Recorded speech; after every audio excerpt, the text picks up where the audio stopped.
Welcome to the podcast, everyone. Today, we're going to do something a little bit different. And I know this story has been out for several months now, but in case you haven't heard, the coward that unalived Trayvon Martin is homeless, unemployed, and having mental issues. Now, for the majority of us, that's nothing surprising because even in the Bible, it says you reap what you sow. And honestly, I have no sympathy for that man whatsoever because he initiated that situation. He profiled Trayvon Martin while he was walking home with a bag of Skittles and an Arizona iced tea in hand. And he was staying with his father that day. So he did belong in the area.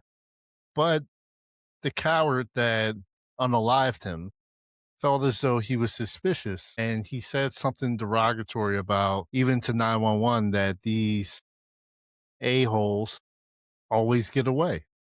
So even though 911 told him to stand down, he took matters into his own hands anyway. And even though he was the one who was wrong, this man was praised as a hero for standing his ground because apparently that's a law in Florida that you can stand your ground, but he wasn't standing his ground. He initiated the situation. So he was the offender. He was not the defender. So even if you initiate a situation and you started it, you should be held accountable. But young Trayvon at 17 was unalived at the hands of a coward because not only did this coward approach him, apparently there was some type of physical altercation where the coward was losing to a 17-year-old. So, like most cowards, he used his tool and unalived Trayvon. So, with this news, all that comes to mind is you reap what you sow. But this is an example of what happens to people when they go after us, strictly because of our skin color. Everyone with melanin is not a felon, but you have some people that are the victims of bad parenting and made to believe so. All of the people that backed that man and made him out to be a hero, look at him now.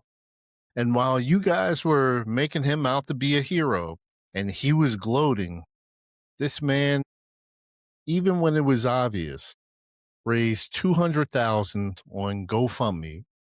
And it says a lot about the people who contributed money to him. They didn't care about the facts.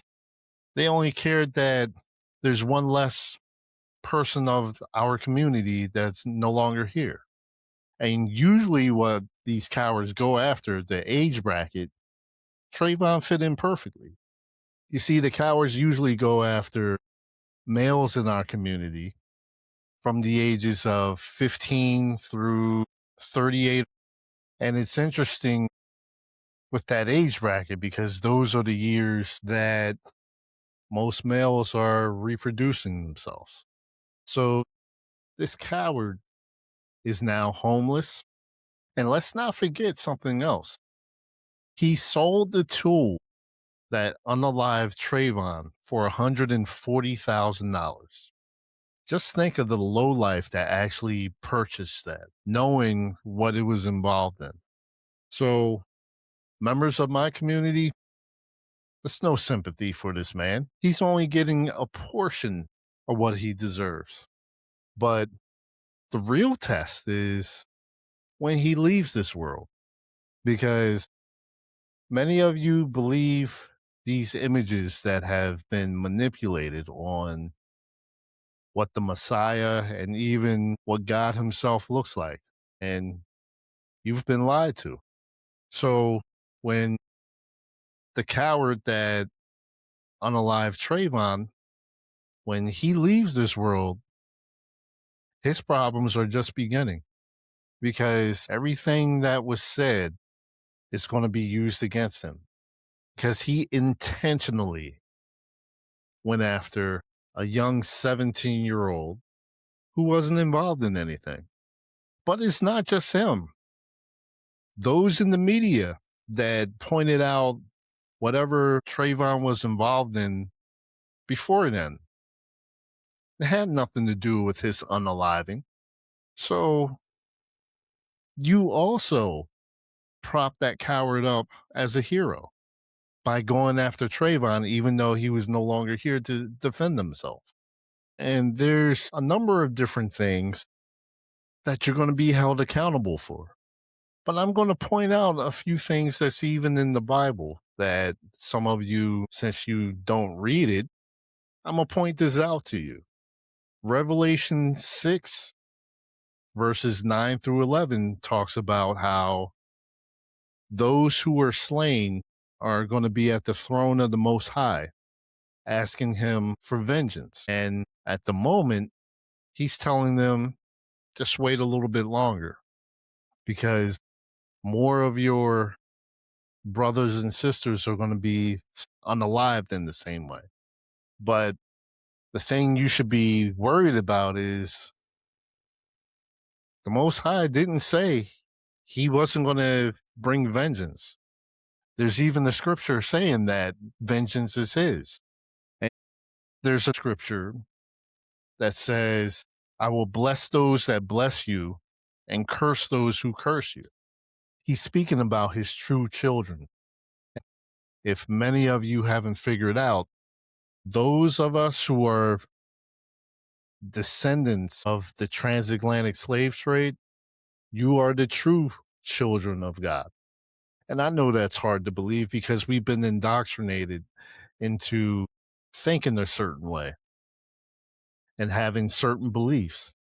For some of us, we would never believe something like we're the true children of God simply because of what we've gone through. But we're only enduring a chastisement because of our ancestors disobeying. But there's going to be a role reversal at some point because there's a Bible verse, and you guys can look this up and type this in Google because I'm sure it'll show up.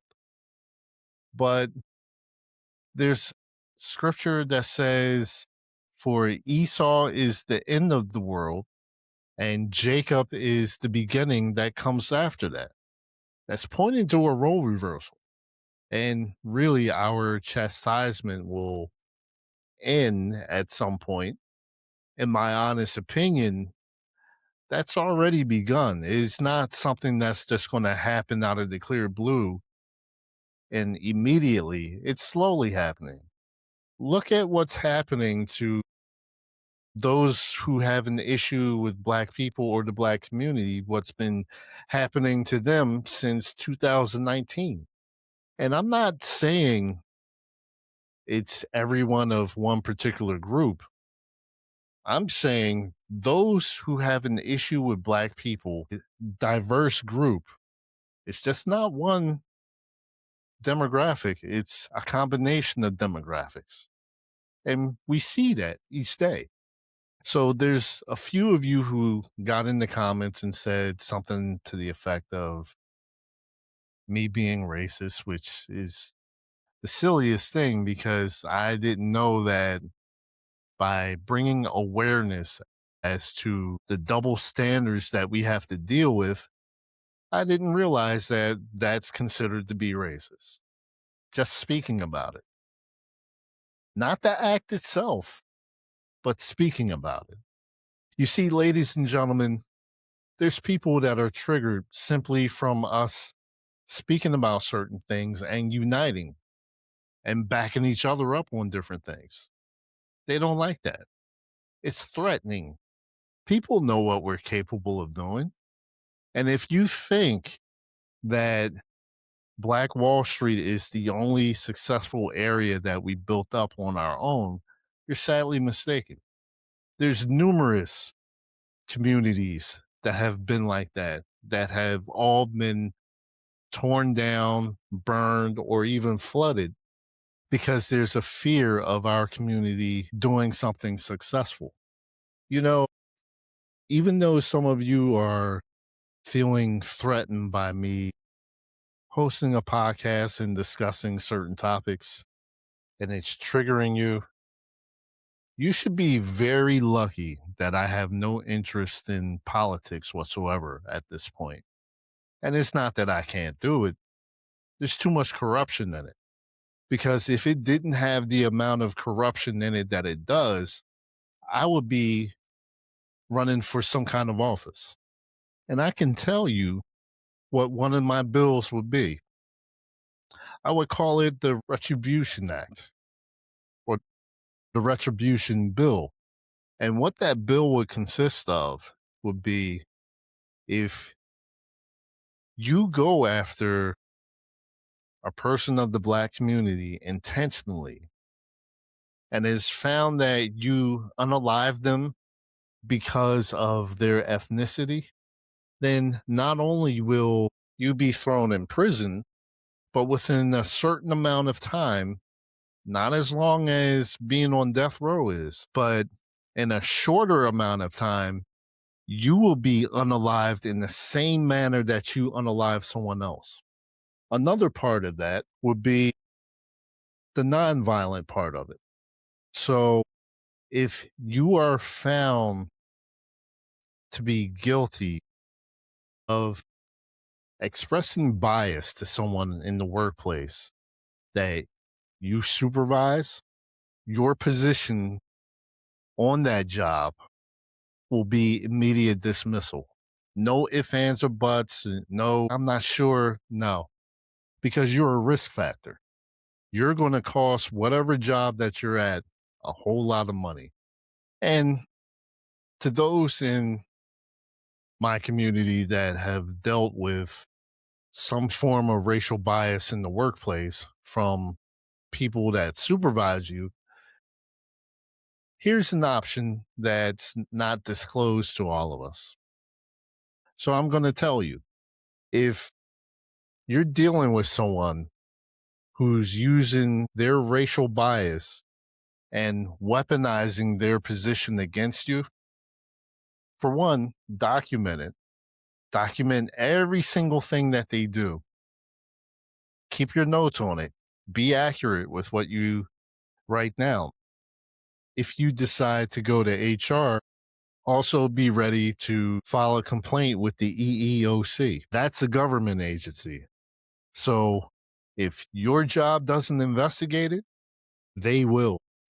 And these jobs are going to lose a lot of money from these court cases. So don't put all of your eggs in one basket and just relying on HR. Let them think that's what you're doing, but also file complaints with the EEOC. So when it gets to a certain point, you keep letting them know someone's going to investigate it. And that job can't say, well, we didn't know. You document every interaction and don't let them get away with a single thing. If it appears that they're retaliating against you for going to HR, document that also. Report that to the EEOC. Let it be a surprise that they show up and investigate the situation. Because chances are your job's not going to expect that at all. But like I was saying, for the Retribution Act that I would pass if I was in some form of government, you would be immediately dismissed if you're found guilty of going after someone because of their ethnicity. Because some of you will say, oh, well, that actually does happen. No, it doesn't. It doesn't happen on the scale that it actually should. And the level of evidence, everything needs to be taken into account. So if you report something to HR and it gets leaked out because they warned that manager instead of doing what was right, then I would have a enormous fine for every infraction for that job doing that. And if it's found out that that was leaked intentionally, everyone involved dismissed. or that job pays a higher fine. So what do you think most jobs are going to do? But our people have dealt with this nonsense for long enough. And in the next 10, 15, 20 years, at least in the United States, a lot of things are going to be different. Not from my doing, but it's going to be from divine intervention. And not a single one of you can stop that.